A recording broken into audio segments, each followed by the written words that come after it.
It's 2 a.m. You're lying in bed. Your mind will not stop talking. You assume something is wrong with you, but the real answer is far stranger. Your ancestors woke up in the middle of the night too, every single one of them. For most of human history, sleep wasn't one long block, it was two. Historian Roger Ekirch spent over 15 years digging through old diaries and court records. He found something strange repeating across hundreds of documents. People described a first sleep and a second sleep. Not a metaphor, a daily routine.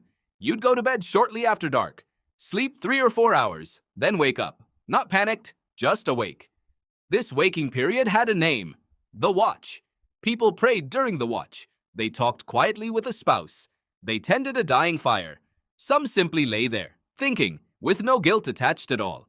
Then, after an hour or two, they drifted into a second sleep. 2 sleeps. 1 night. For thousands of years. So why does this feel completely foreign now? Because artificial light rewired the rhythm. Gas lamps stretched the evening. Electric light stretched it further. Bedtime moved later, until there was only room for 1 sleep instead of 2. Your biology didn't change. The night just got shorter. Psychiatrist Thomas Wehr tested this directly. In the early 1990s, he removed artificial light from a group of people's evenings entirely. Just 14 hours of darkness a night, the way winter once looked. Within weeks, something shifted. Subjects stopped sleeping in one stretch. They split into 2 phases, with quiet wakefulness in between. The same pattern Ekirch found in old letters. The same pattern your ancestors lived inside for generations. It wasn't a disorder, it was the default setting. Here's the strange part. Wehr's subjects described that middle waking period as calm, meditative even. Compare that to now. You wake at 2 a.m. and your chest tightens. You check the time. You reach for your phone.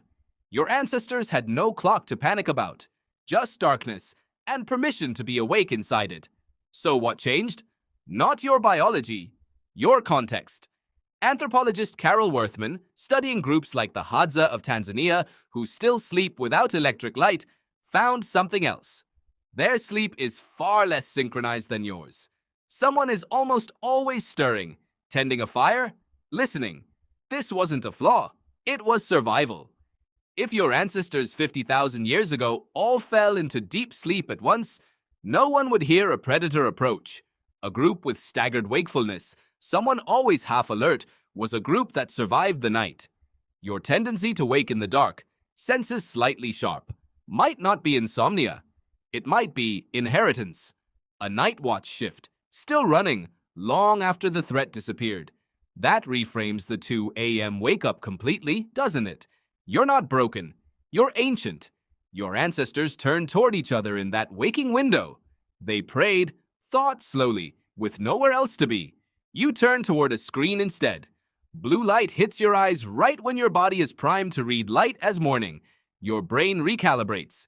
This isn't the watch. It concludes, this is dawn. So instead of drifting back to sleep, you scroll. By the time you put the phone down, the calm window has closed, replaced by exhaustion with nowhere to land. Sleep researcher Russell Foster, who studies light and the body's internal clock, points to something important. 8 hours of consolidated, uninterrupted sleep isn't an ancient ideal you're failing to reach. It's a recent expectation, one that arrived with artificial light and the industrial workday, not with the human brain itself.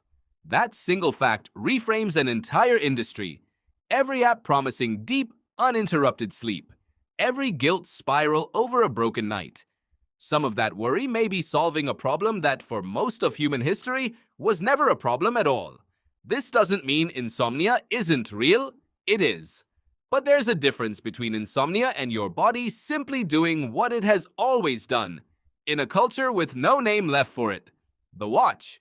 So here's a different way to hold that next 2 a.m. moment. Stay in the dark a little longer. Let your mind move slowly instead of urgently. Notice your heart isn't racing. Notice the quiet. Your ancestors didn't fear the watch. They lived inside it, night after night, for thousands of generations, without needing to fix it. Maybe the goal was never to sleep through the night. Maybe the goal was simply to know what to do when you're awake inside it. It's 2 a.m. again. Your mind is quiet. And for the first time, you understand exactly why you're awake. If you love this story and you want to hear or see more, go ahead and hit like, subscribe, and drop a comment below telling me what facts about human history and the way we used to live you would love to see next. Every comment shapes the next video. So tell me what you're curious about.